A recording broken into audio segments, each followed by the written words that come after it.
Documentary ఏదో ఒకటి పెట్టుకుంటా. ఎందుకని? విషయ పరిజ్ఞానం కోసం. అర్థమైందా? అది ఏ రంగమైనా కావచ్చు, ఈ మెడికల్ రంగం కావచ్చు, ఫుడ్ గురించి కావచ్చు, లేకపోతే లా గురించి కావచ్చు, చట్టాల గురించి కావచ్చు, ఏదన్నా కావచ్చు. ఇప్పుడు ఇంకా ఈజీ అయిపోయింది. ఒకప్పటి లెక్క పుస్తకం బట్టి చదువుకోవాల్సిన అవసరం లే. ఇప్పుడు యూట్యూబ్లలో వీడియోలు ఉన్నాయి, ఆడియో బుక్లు ఉన్నాయి, వీడియో బుక్లు ఉన్నాయి. నువ్వు కష్టపడాల్సిన అవసరం లేదు, వింటే చాలు. నీకు అర్థం కాలేదన్న ముచ్చట, డిక్షనరీ పట్టుకో, డిక్షనరీలో చూసుకో.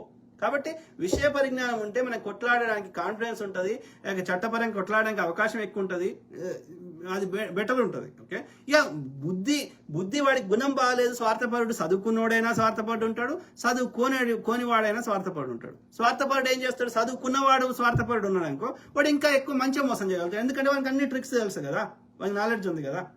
కాబట్టి బుద్ధికి మనం ఏం చేయలేం. బుద్ధికి ఏం చేస్తాం? కర్ర కాల్చి వాత పెడతాం. ఏది? స్వార్థపరుడు.